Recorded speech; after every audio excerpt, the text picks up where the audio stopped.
mga dapat ayusin. Magandang umaga po sa inyong lahat. Tayo po ay nagtitipon-tipon ngayong umaga para sa distribution of presidential assistance to farmers, fisherfolks, and families. Para sa panimulang bahagi ng ating programa, inaanyayahan po natin si Talisay Mayor Nestor Natauan upang magbigay ng kanyang pambungad na talumpati.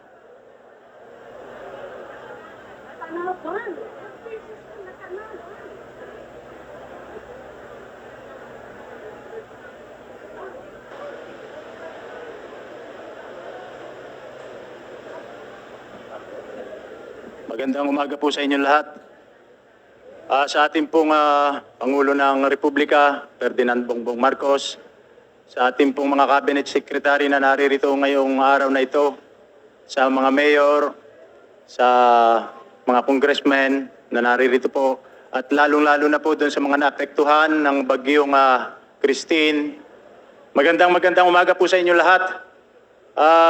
Hindi ko ho palilibrehin ang pagkakataong ito para sabihin kung ano yung mga nangyari dito sa bayan ng Talisay noong kasagsagan ng bagyong Christine. Kung mapapansin po natin, ang Taal Lake ay tumaas ng mahigit na 1 metro sa loob lang ng 3 araw. At kailangan ko hong banggitin ito dahil naririto lahat ang mga concern na tao para gawan ito ng paraan dahil ito'y matagal na naming hinaing na gawa na ng paraan ngayon dahil mayroong mga nangyaring mga sakuna. At kung hindi ito magagawa ng paraan ngayon, pabalik-balik lang na mangyayari ito. At yung mga project na magaganda ng DPWH na circumferential road ay magigiba lamang kung hindi natin magagawa ng paraan na may ayos ang Pansipit River, ay pabalik-balik natin itong mararanasan. Kaya po sa lahat pong ahensya ng pamahalaan na naririto ngayon, ito po ay dapat nating pagtuunan ng pansin dahil maraming nasasayang na infrastruktura pinagagawa ang ating pamahalaan kung hindi natin susolusyonan yung pinakadapat na solusyonan muna. Kung halimbawa ho ay ngayon magkakameron ng bagyo, napakarami ho na mapipinsalang mga tao sa paligid ng lawa ng Taal. Mayroon ho tayong 9 na bayan at 2 syudad na nakakasakop sa paligid ng lawa. Kaya ang hinihiling po namin sa lahat ng ahensya na naririto, pagtulong-tulungan po natin ito at wag na ho tayong magsisihan dahil sabi nga ni Father Toti, hindi ito'y panahon ng pagsisihan. Ito'y panahon ng pagtutulungan. At gusto kong ipaabot sa ating Pangulo na marami pong salamat sa immediate na tulong na pinadala, gayon din sa taga-DPWH na kaagad ay rumisponde noong kasagsagan ng bagyo, gayon din sa mga kapulisan na ang inaakala natin ay sila'y patulog-tulog lamang pero gabi pa lamang sila'y nariyan at nagre-rescue. Marami pong salamat sa inyo. Gayon din po sa ating SILG, sa ating DSWD. Lahat pong tulong ay nakarating dito sa bayan ng Talisay. At ang maganda lang ho, sa mga nangyari ngayon natin malalaman at mamumulat ang ating mga mata. Dahil tayo rin kung minsan ang mayroong kasalanan. Tayong mga tao. Kaya ngayon, hanapan natin ang solusyon at iwasan na natin ang pagsisisihan. Kaya sa inyo pong lahat, lalong-lalo na dito sa mga taga-Talisay, babangon ho tayo, kayang-kaya ho natin to dahil mayroong sinasabi na mapalad tayong mga tao na binibigyan ng problema dahil alam niya na kaya natin ito. Kaya sa inyo pong lahat, sana kung nadapa tayo ng 2 beses, bumangon tayo ng 3 beses. Dahil tayong mga taga-Talisay, taga-Batangas, mga sa Pilipinas, ay matatapang, matitikas, matitibay. Kaya po sa inyo pong lahat, sana po ay yung iba nating kababayan ay kailangan ay magtulungan para naman muling makabangon ang ating bayan dahil hindi lang naman ho tayo ang napinsala ng bagyong Christine. Mapalad nga lang ho tayo dito sa Talisay at dito ho pumunta ang ating Pangulo at kung minsan ang sasabihin natin, pagka mayroong dilim, palaging may liwanag. At ito ang simula. Nariyan po ang ating Pangulo para tayo magliwanag dito sa bagong Talisay para sa bagong Pilipinas. Mabuhay po ang ating bagong Pilipinas. Marami pong salamat. Thank you very much. Maraming salamat po, Mayor Natanawan. Sa puntong ito, inaanyayahan po natin ang ating mahal na Pangulo upang magbigay ng kanyang talumpati.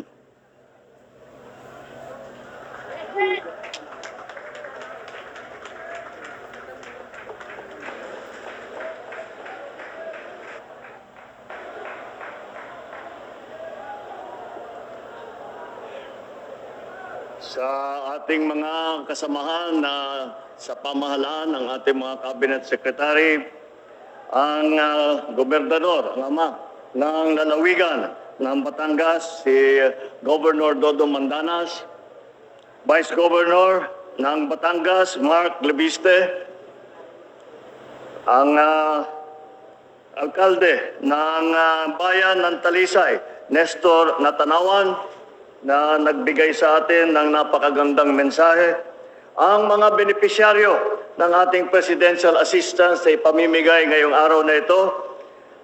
Mga minamahal kong kababayan, isang magandang umaga po sa inyong lahat.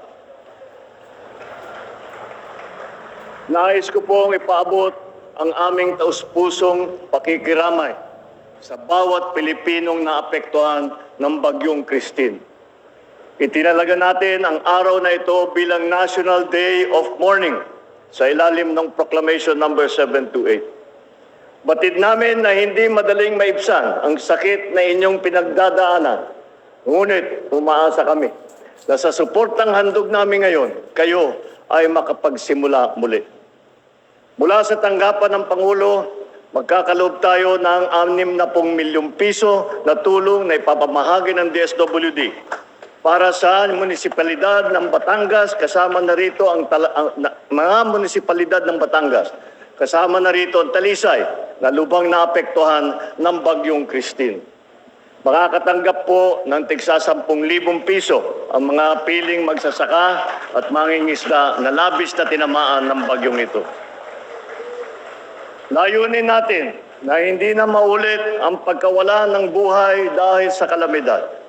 Totoo na mas matindi ang mga bagyo ngayon. Mas malawak, mas malakas, mas mabilis ang pagbabago. Kaya inuulit ko ang mga kautusan sa mga ahensya ng pamahalaan. Una, inaatasan ko ang DOST na pagbutihin ang kanilang warning system upang makapagbigay ng napapanahong babala sa mga panganib dulot ng mga bagyo. Inatasan ko na rin ang DOST at DLG na siguruhin ang tama at maayos na komunikasyon sa mga lokal na pamahalaan upang maging handa naman sila pagparating ang kalamidad. Patuloy din ang programa ng DILG ng Operation Listo na ang layon ay palakasin ang disaster preparedness ng ating mga LGU para sa paghahanda, pagtugon at pagsusubaybay sa mga sakuna.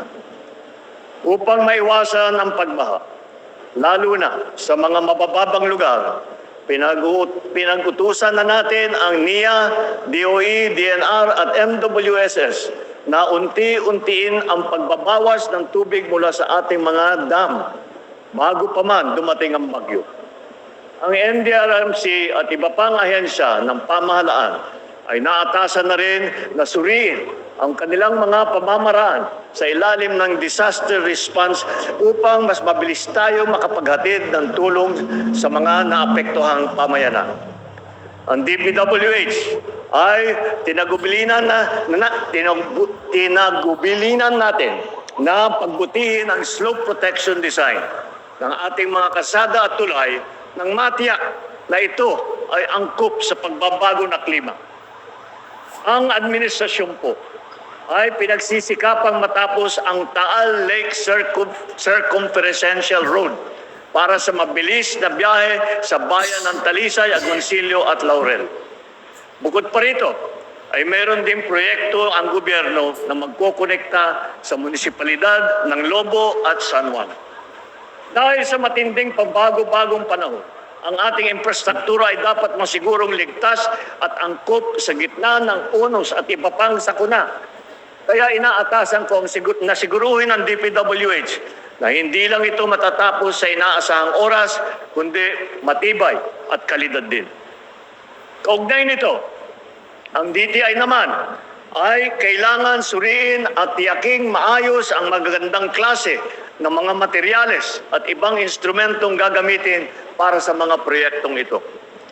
Bukod sa paggunita, nawa ang araw na ito ay magsilbi na hudyat na pagkakaisa para sa mas matibay na mga infrastruktura at mga programang inuuna ang buhay at dignidad ng bawat Pilipino. Kanina ay namahagi rin po tayo ng mga kagamitan para sa pagpapatayo ng bahay na galing sa donasyon ng Metrobank. Maraming salamat sa inyong tulong. Sa puntong ito, nais kong pasalamatan ang pribadong sektor, kasama na dyan ang Metrobank, mga kawani ng pamahalaan, mga volunteer, mga first responder na nag-alay ng kanilang kakayahan upang makatulong sa ating mga kababayan. Patuloy nating pagtitibayan ang diwa ng bayanihan tungo sa isang bagong Pilipinas na handa sa lahat ng pagsubok. Maraming salamat po. Magandang umaga po sa inyong lahat. Mabuhay po ang bagong Pilipinas. Maraming salamat po, mahal na Pangulo. Sa oras na ito, inaanyahan po natin ang ating mahal na Pangulo na pangunahan ang pamamahagi ng presidential assistance para sa ating mga farmers, fisherfolk at ang kanilang mga pamilya. Ang ating mahal na Pangulo ay sasamahan ni na Agriculture Secretary Francisco Tiu Laurel Jr., Interior and Local Government Secretary John Vic Remulla at Social Welfare and Development Secretary Rex Gatchalian. Ating tunghayan ang ceremonial distribution ng presidential assistance sa mga piling farmers, fisherfolk at kanilang sa bayan ng Talisay na sina Reynaldo Caraan,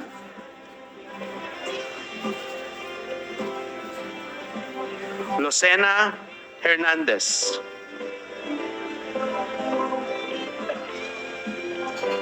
Isagani Cacao,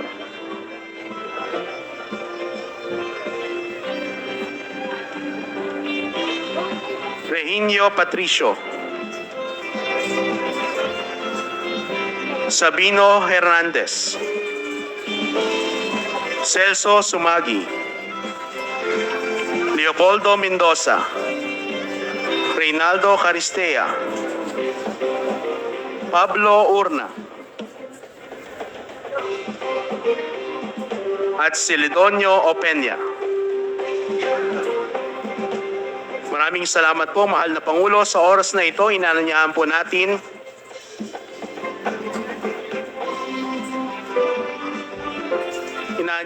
naman po natin ang ating piling alkalde sa tanggapan ng financial assistance mula sa Office of the President. Atin na pong tawagin si Talisay Mayor Nestor Natanawan upang tanggapin ang presidential assistance na nagkakahalagang 10 million pesos para sa bayan ng Talisay.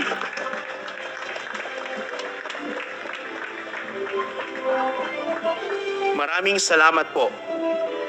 Ngayon naman atin pong tawagin si Agoncillo Mayor Cinderella Reyes upang tanggapin ang presidential assistance na nagkakahalagang 10 million pesos para sa bayan ng Agoncillo.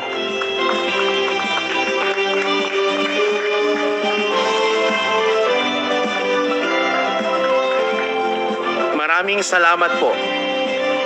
Ngayon naman atin pong tawagin si Balete Mayor Wilson Maralit upang tanggapin ang presidential assistance na nagkakahalagang 10 million pesos para sa bayan ng Balite.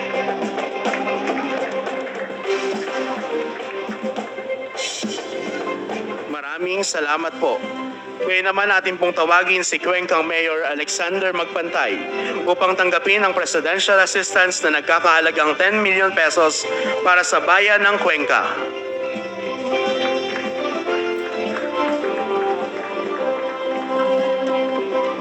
Maraming salamat po. Ngayon naman natin pong tawagin si Lemery Mayor Ian Kenneth Alilio upang tanggapin ang presidential assistance na nagkakahalagang 10 million pesos para sa bayan ng Lemery. Maraming salamat po, mahal na Pangulo. Isa pong malaking tulong sa po ang inyong pinamahaging tulong para sa ating mga magsasaka at mangingisda.